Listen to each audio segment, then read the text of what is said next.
Hello guys, आज हम देखेंगे कि संविधान सभा का पार्ट 3। इससे पहले हमने पार्ट 1 और पार्ट 2 बना दिया है। जिसने नहीं देखा उसको जाकर के देखिए, आपको बहुत ज्ञान होने वाला है। जो भी हम पढ़ाए हैं वो सब एग्जाम से ओरिएंटेड क्वेश्चन के लिए पढ़ाए हैं, जो भी एग्जाम में आते हैं या उस टाइप के क्वेश्चन बनते हैं।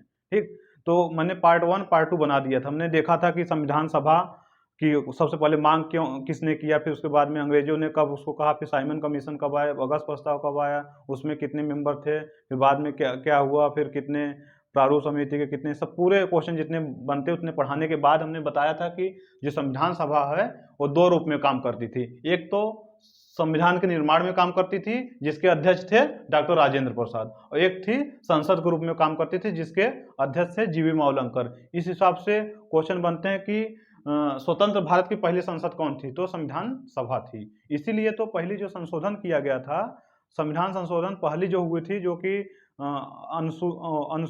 अनुसूची 9 लागू किया गया था। तो अनुसूची जो 9 लागू किया गया था, अनुसूची पहले शुरू में जब संविधान बनी थी तो 8 अनुसूचियां थी, तो 9वां अनुसूची पहला संविधान संशोधन 1951 में हुआ था, जो कि 9वीं अनुसूची जमीनी सुधार से था, यानी लैंड रिफॉर्म से। तो 1951 में पहली संशोधन हो गई थी, जबकि संविधान संसद की बैठक हुई थी 13 मई 1952 को। तो किस आधार पे जब संसद की पहली बैठक 13 मई 1952 को जब हुई थी, तो संविधान संशोधन 1 साल पहले ही कैसे किया गया था, इस हिसाब से, यानी संविधान सभा जो संसद के रूप में काम करती थी, इस हिसाब से किया गया था। यानी क्वेश्चन ये भी बन सकता है कि सीधा सीधा क्वेश्चन बहुत बार बना है कि स्वतंत्र भारत का पहला संसद कब था, तो संविधान सभा संसद के रूप में काम करती थी। तो उसके उसके वो थे अध्यक्ष जीवी मावलंकर थे। तो जीवी मावलंकर से एक और क्वेश्चन बनता है कि आधिकारिक टोपी त्यागने और गांधी वाली टोपी पहनने वाले पहले लोकसभा अध्यक्ष कौन थे, तो कौन से, जीवी मावलंकर साहब थे। ठीक, तो देखिए संविधान सभा जब बना था उसके बाद में बहुत से लोगों ने टिप्पणी किया था। जैसे जब पहली बैठक हुई थी, जैसे मुस्लिम लीग ने पहली बैठक का बहिष्कार किया था, तो उस समय विंस्टन चर्चिल क्या कहते हैं, एक ऐसा विवाह है जिसकी दुल्हन ही गायब है। तो जब वो पहले हुआ था, जब संविधान सभा बनी थी, फिर विंस्टन चर्चिल ने इस पर टिप्पणी किया था। टिप्पणी क्या था, यह एक जाति की संस्था है। क्या टिप्पणी था उनका, चर्चिल का टिप्पणी था। क्वेश्चन पूछ लिया जाता डायरेक्ट। देखिए क्वेश्चन क्या, इनका एक टिप्पणी क्या किए थे, यह एक जाति की संस्था है। संविधान सभा क्या है, एक जाति की संस्था है, जाति की संस्था है।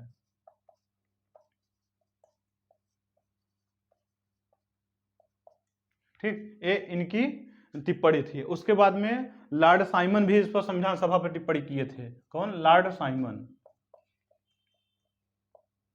लॉर्ड साइमन की टिप्पणी क्या थी, संविधान सभा हिंदुओं की सभा है। क्या थी, संविधान सभा जो है, संविधान सभा हिंदुओं की सभा है।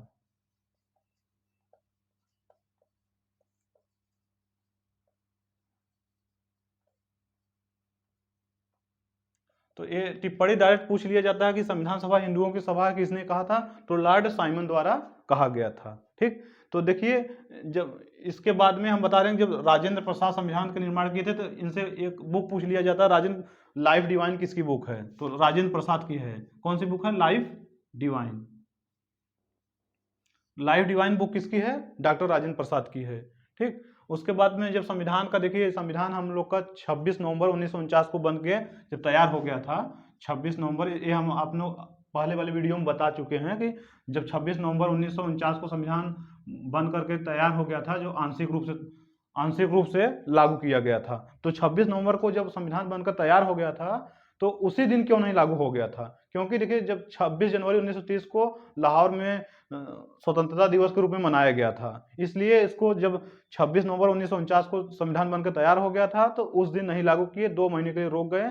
फिर 2 महीने बाद 26 जनवरी 1950 को पूर्ण रूप से संविधान लागू हो गया था। इसलिए जब 26 नवंबर को आंशिक रूप से लागू किया गया था, तो इस दिन विधिक दिवस, फिर बाद में विधिक दिवस को भीमराव अम्बेडकर की 125वीं जयंती थी, बाद में उसको संविधान दिवस के रूप में मनाया जाने लगा। तो पूर्ण रूप से कब लागू हुआ था, 26 जनवरी 1950 को। ठीक, 26 जनवरी 1950 को पूर्ण रूप से संविधान लागू हो गया था। तो इसीलिए 26 जनवरी को गणतंत्र दिवस मनाया जाता है।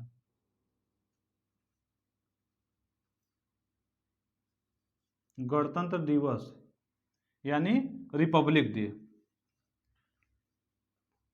गणतंत्र दिवस किसे कहते हैं? गणतंत्र गणतंत्र मतलब क्या होता है? देखिए, गणतंत्र मतलब ये होता है कि ऐसा देश या राज्य जिस अपनी आंतरिक और बाहरी, यानी बाहरी और आंतरिक निर्णय लेने में सक्षम हो, उसको कहते हैं गणतंत्र। यानी भारत का जब संविधान लग गया तो भारत अपना बाहरी और आंतरिक पूरे निर्णय लेने में स्वतंत्र है, और उसके बाद में किसी भी देश पर इस पर कोई भी डोमिनेंस नहीं है, इसलिए गणतंत्र इस दिन गणतंत्र कहा जाता है। तो यानी 26 जनवरी 1950 को गणतंत्र दिवस मनाया गया है। अब और क्वेश्चन बनते ये हैं कि संविधान कितने दिन लगा तैयार होने में? देखिए, संविधान तैयार होने में लगा था टोटल कितने दिन? 2 वर्ष 11 माह और 18 दिन। 2 वर्ष 11 माह 18 दिन। और पैसे कितने खर्च हुए थे? देखिए, ऑलमोस्ट मतलब लगभग 63 पॉइंट कुछ रुपए, 63.97 ऐसे करके लगभग 64 लाख रुपए, 63 पॉइंट कुछ 63 पॉइंट समथिंग था। तो यानी 64 लाख टोटल मिला करके खर्च हुए थे पैसे। ठीक, तो क्वेश्चन बनेगा कितने रुपए खर्च हुए? तो 64 लाख। और कितने दिन लगे? तो 2 वर्ष 11 माह और 18 दिन लगे संविधान बनने में। और कितनी समिति हुई थी? तो आपको बताया था कितनी बैठक हुई थी। 12 बैठकें हुई थी। पहली बैठक हुई थी 24 जनवरी 1950 को। ठीक, इतने होने के बाद 26 जनवरी 1950 को हम लोग का जो राष्ट्रीय चिन्ह भी अपनाया गया था। क्या? राष्ट्रीय चिन्ह।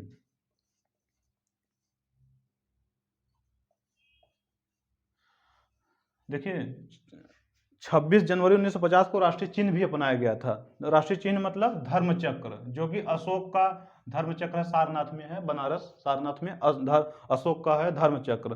तो इस दिन जो राष्ट्रीय चिन्ह था हम लोग का क्या है? धर्म चक्र। ठीक है, तो पूछ लिया जाता है धर्म चक्र में कौन कौन से जानवर का चित्र है। तो उसके लिए आप देखेंगे धर्म चक्र में, देखिए उसमें धर्म चक्र में 4 शेर हैं, 3 दिखते हैं, एक पीछे रहता है। तो इसमें तो इसका जानवर पूछ लिया जाता है। तो कौन कौन सा जानवर हैं? देखिए, इसमें जानवर कौन कौन सा है? इसका जानवर है, देखिए, बुल। बुल यानी साढ़। ठीक, और उसके बाद में हॉर्स यानी घोड़ा। बुल था, हॉर्स था, और एलिफेंट था, हाथी, और लायन यानी शेर। शेर उसमें 4 हैं, 3 तो सामने दिखते हैं, एक पीछे रहता है। तो टोटल कितने हैं? 4 शेर हैं। तो इसको मतलब साढ़ था, बुल, हॉर्स, एलिफेंट और लायन। इसके लिए आप ट्रिक भी देख सकते हैं, भेल, BHEL यानी भेल। इसका ट्रिक क्या है? भेल। B से बुल, H से हॉर्स, E से एलिफेंट, L से लायन। ठीक, ये भी क्वेश्चन इसको बनते हैं। ये जब अपनाया गया था, और उसके बाद 4 शेर हैं, ये वाला आप अच्छे से याद करिए। ठीक, जब 26 जनवरी 1950 को पूर्ण रूप से लागू कर दिया गया था, उसके बाद में ये भी क्वेश्चन बनते हैं कि जो संविधान को लिखा किसने था। ये भी क्वेश्चन अच्छा खासा बनता है। तो देखिए, हम बता रहे हैं संविधान को लिखा किसने से।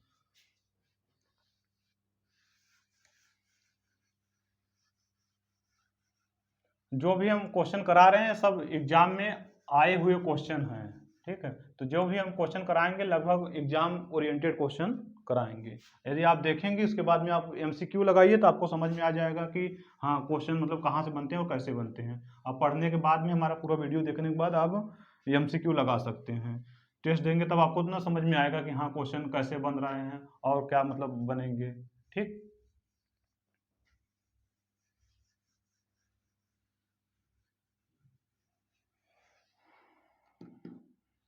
देखिए, जब संविधान को, भारत का संविधान जब पूर्ण रूप से बना था, तो देखिए लिखा कौन था, ये क्वेश्चन बनते थे। देखिए, एसआई में भी आ गया था कि संविधान को का जो मूल संविधान था उस पर डेकोरेट यानी सजावट कौन किया था। तो एसआई में पूछा था, तो उसके बारे में भी आपको अभी क्वेश्चन में समझ में आ जाएगा, बता रहे हैं। देखिए, संविधान जब बन करके तैयार हुआ तो इंग्लिश में लिखा गया था पहले। इंग्लिश में लिखा कौन था? लिखे थे प्रेम बिहारी रायजादा। लिखे कौन थे? प्रेम बिहारी रायजादा। ये इंग्लिश में लिखा गया था। ठीक, और उसके बाद में इसको सजाया कौन था, सजावट, इस पर मूल संविधान पर सजावट कौन किया था, तो इससे पूछा जाता सजावट, सजावट किसने किया था, ठीक। इसको कॉलीग्राफ कहा जाता है, कॉलीग्राफी, कॉलीग्राफी किसने किया था, तो इसकी सजावट और कॉलीग्राफी किसने किया था, तो ये वाला क्वेश्चन अच्छा खासा बनता है। इसमें किए थे बोहर राम मनोहर सिन्हा, बोहर राम मनोहर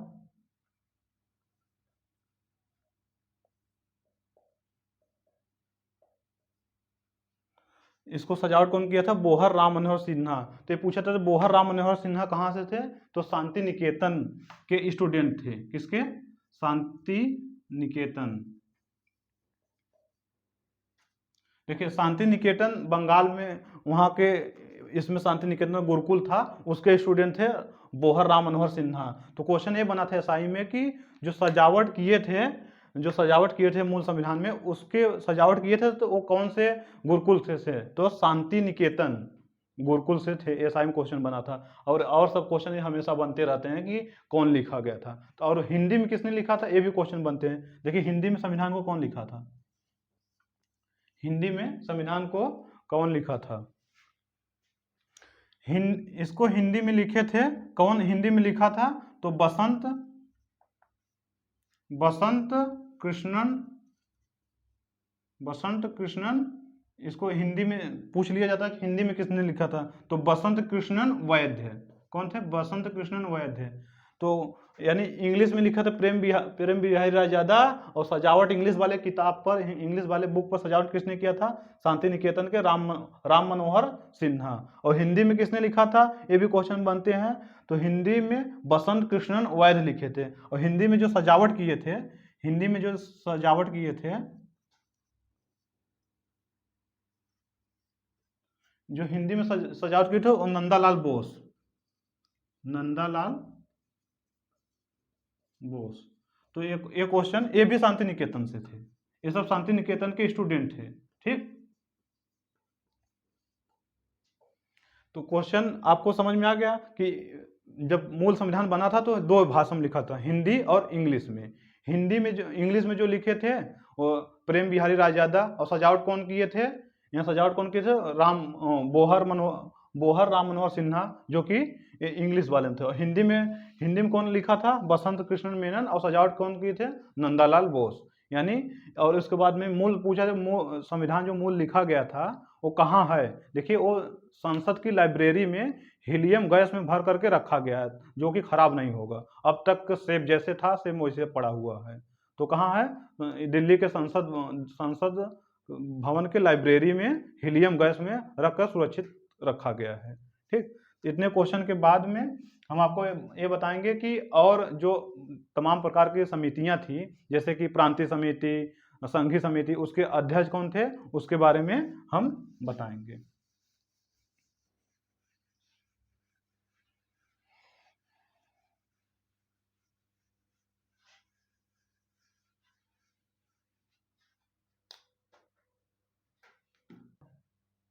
देखिए राजेंद्र प्रसाद कौन से समिति के, कौन कौन समिति के अध्यक्ष थे, तो इसमें दिया है विभिन्न समिति के अध्यक्ष, ठीक है, विभिन्न समितियां के अध्यक्ष, विभिन्न समितियों के अध्यक्ष। ये क्वेश्चन बनते हैं, खूब पूछा जाता है। देखिए राजेंद्र प्रसाद कौन कौन से समिति के अध्यक्ष थे, तो झंडा समिति के अध्यक्ष राजेंद्र प्रसाद थे, फिर रियासत समिति के अध्यक्ष राजेंद्र प्रसाद, और नियम समिति के अध्यक्ष और संचालन समिति के अध्यक्ष, ये समितियों के अध्यक्ष राजेंद्र प्रसाद हैं, ठीक है। तो झंडा समिति में बहुत लोग कंफ्यूजन होते हैं कि बहुत जगह दिया होगा कि जेबी की पुरानी, लेकिन अब कॉन्स्टिट्यूशन, इंडियन कॉन्स्टिट्यूशन के वेबसाइट पे जाएंगे तो आपको राजेंद्र प्रसाद ही मिलेंगे कि झंडा समिति के फ्लैग कमेटी के कौन से अध्यक्ष हैं, तो राजेंद्र प्रसाद हैं, ठीक। तो फिर उसके बाद में जवाहरलाल नेहरू संघ संविधान समिति और संघ शक्ति समिति और राज्य समिति, ये तीन समिति के अध्यक्ष कौन थे, पंडित जवाहरलाल नेहरू। देखिए पंडित जवाहरलाल नेहरू इनकी बुक है डिस्कवरी ऑफ इंडिया, जिसमें लिखे थे कि डिस्कवरी ऑफ इंडिया में दो चीजें देखिए बहुत पूछा जाता है क्वेश्चन, क्या क्या लिखे थे। डिस्कवरी ऑफ इंडिया में कहे थे कि जो बांध है, जो कि बांध है यानी उसको बोले थे कि आधुनिक भारत का मतलब, जो बांध को बोले थे आधुनिक भारत का फ्यूचर है, ठीक बात को। और एक और कहे थे कि मॉडर्न मैन ऑफ इंडिया, जो कि ये बोले थे किनको, उनको दादा भाई नौरोजी को, ठीक है। उनको बोले थे modern man of India, sorry दादा भाई नौरोजी, राजा राम मोहन राय को। तो मॉडर्न मैन ऑफ इंडिया यानी आधुनिक भारत का पिता कौन कहा था, जवाहरलाल नेहरू। किसको कहे थे, उनको कहते राजा राम मोहन राय को। तो मॉडर्न मैन ऑफ इंडिया राजा राम मोहन राय को कौन कहा था, जवाहरलाल नेहरू। कहाँ कहते थे, इनकी बुक थी डिस्कवरी ऑफ इंडिया में, ठीक। तो इनकी देखिए राजेंद्र प्रसाद संघ समिति और संघ शक्ति समिति और राज्य समिति के अध्यक्ष थे। फिर सरदार वल्लभ भाई पटेल, ठीक है। इनके सरदार की उपाधि, वल्लभ भाई पटेल को सरदार की उपाधि कब मिला था, जब 1928 में बारडोली सत्याग्रह किए थे, वहां की महिलाओं ने दिया था। जब क्वेश्चन पूछेगा कि सरदार वल्लभ भाई पटेल को सरदार की उपाधि कौन दिया था, तो इस वहां की महिलाओं ने दिया था, ठीक। तो यदि उसमें ऑप्शन में महिलाएं न रहे तो गांधी जी भी आप लगा सकते हैं आंसर, गांधी जी भी सरदार की उपाधि दिए थे। तो ये कौन कौन से समिति के अध्यक्ष थे, देखिए प्रांतीय संविधान समिति के अध्यक्ष थे, और मूल अधिकार एवं अल्पसंख्यक समिति के अध्यक्ष कौन थे, सरदार वल्लभ भाई पटेल। देखिए उसके बाद में जीवी मावलंकर कौन से समिति के अध्यक्ष थे, संविधान सभा के कार्यकरण समिति, संविधान सभा के कार्यकरण समिति के अध्यक्ष थे जीवी मावलंकर, जो कि जो संविधान सभा संसद के रूप में काम करते उसके भी अध्यक्ष वही हैं, उसी के अध्यक्ष थे। और के एम मुंशी माने कन्हैया लाल मणिकलाल मुंशी, के एम मुंशी जो थे कार्य संचालन समिति के अध्यक्ष थे। और उसके बाद में जेबी कृपलानी, ये मूल अधिकार संबंधी उप समिति के अध्यक्ष थी, ठीक है। जेबी कृपलानी मूल अधिकार संबंधी उप समिति के अध्यक्ष। उसके बाद में एच.सी. मुखर्जी, हरेंद्र कुमार मुखर्जी, एक इसके अध्यक्ष थे। अल्पसंख्यक उप समिति के अध्यक्ष, अल्पसंख्यक उप समिति के अध्यक्ष कौन था, एच.सी. मुखर्जी। और बी पट्टाभी सीतारामैया, ये आवास समिति के अध्यक्ष थे। और उसको देखिए बी पट्टाभी सीतारामैया वही हैं जो गांधी जी जब उनको हरिपुरा और त्रिपुरी जब सेशन हुआ था कांग्रेस का, उसमें गांधी जी पट्टाभी सीतारामैया को खड़ा किए थे। हालांकि वो उसमें से नेताजी जीत गए थे, जो सुभाष चंद्र बोस। फिर बाद में उनको दोनों को विवाद हुआ, फिर सुभाष चंद्र चले गए, 1939 में फॉरवर्ड ब्लॉक की स्थापना कर दिए थे। तो पट्टाभी सीतारामैया किसके समिति के अध्यक्ष थे, आवास समिति के अध्यक्ष। और उसके बाद में अल्लादी कृष्ण स्वामी अय्यर, ये क्या थे, प्रत्यक्ष पत्र संबंधी के अध्यक्ष थे। और उसके बाद में जो ड्राफ्ट कमेटी के एग्जामिन करते थे, ठीक, उसके भी समिति के अध्यक्ष यही थे, पट्टाभी सीतारामैया। जो ड्राफ्ट कमेटी बना था उसको एग्जामिनर, उसको जांच पड़ताल कौन करता था, पट्टाभी सीतारामैया अय्यर, ठीक। देखिए इस समिति के अध्यक्ष के बाद हम इसमें देख रहे हैं कि एक क्वेश्चन और मतलब बनता है कि जब संविधान बना था तो उसमें जो मुहर सील लगा था तो उसमें किसका सिंबल था। देखिए सिंबल में जो सील लगा था, सील पर किसका चित्र अंकित था, तो हाथी का, यानी एलिफेंट। तो ये भी क्वेश्चन बन जाए, हाथी के उस पर मुहर के चित्र थे, ठीक। और उसके बाद में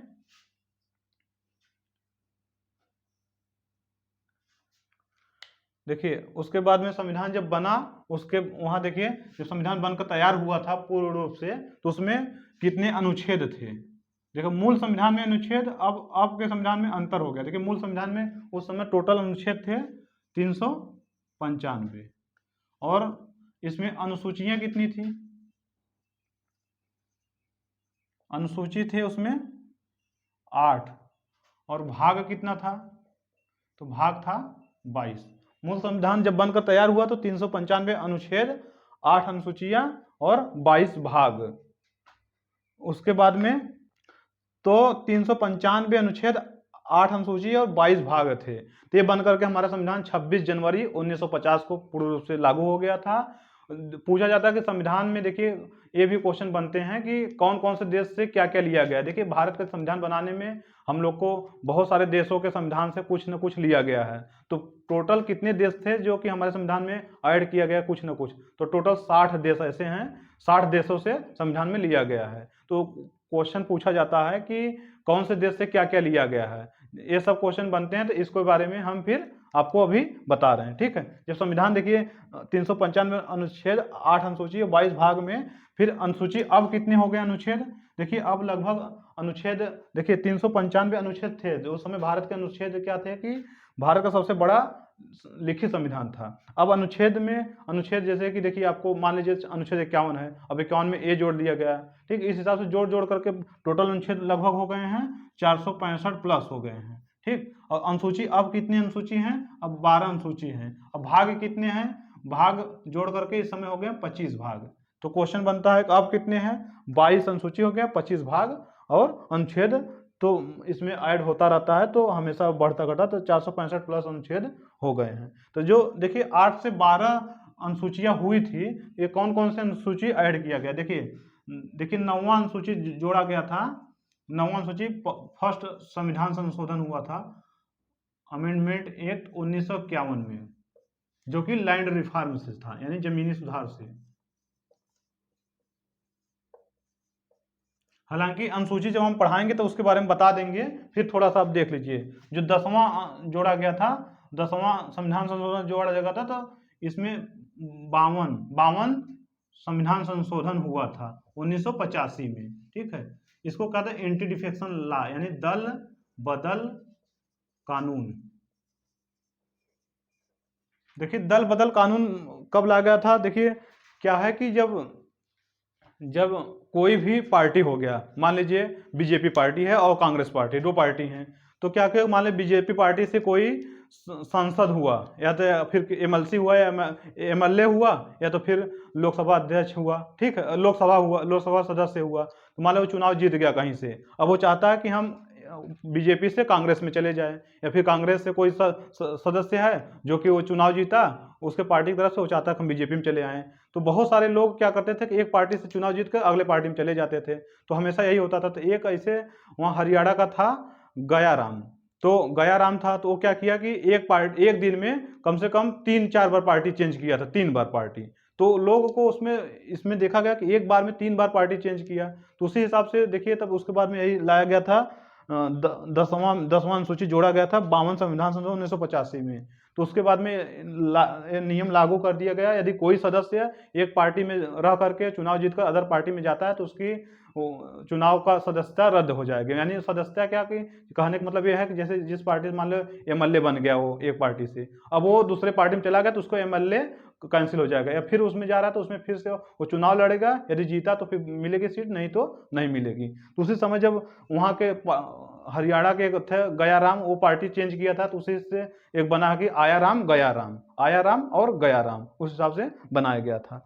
तो तभी लाया गया था एंटी डिफेक्शन लॉ, यानी दल बदल कानून। अब यदि एक पार्टी के एक मेंबर, यदि मान लीजिए एक पार्टी के एक मेंबर है, वो क्या है कि सांसद है, अब वो सांसद है, अब चाह रहा है कि हम दूसरे पार्टी में चले जाए, दूसरे पार्टी में जैसे जाएगा उसको सांसद नहीं रह जाएगा, अब वो क्या करेगा, उस पार्टी से चुनाव लड़ेगा, यदि जीत गया उसकी सीट खाली हो गई, अब चुनाव लड़ेगा, यदि वो जीत गया तब तो रहेगा, अन्यथा नहीं रहेगा।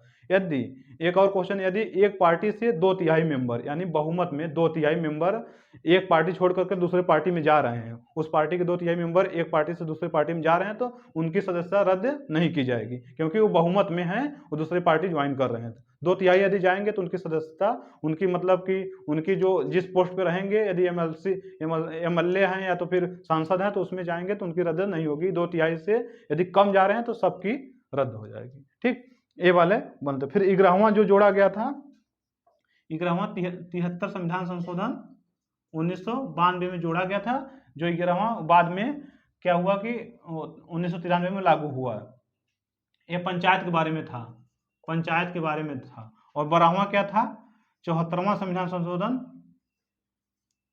1993 में लागू किया गया था। ये नगर पालिका के बारे में था, नगर के बारे में था, नगर पालिका के बारे में था। और पंचायत में पूछा जाता है कितने विषय हैं, तो 29 विषय, नगर पालिका नगर में 18 विषय। ठीक, ये सब आगे हम जब अनुसूची पढ़ाएंगे तो एक एक अनुसूची अच्छे से उठाकर बताएंगे, और उससे क्या क्या क्वेश्चन बनते हैं उसको बताएंगे। ये तो ऐसे जनरली हमने बता दिया है। ठीक है, यदि आपको वीडियो अच्छा लगा हो तो लाइक शेयर सब्सक्राइब करिए। Thank you.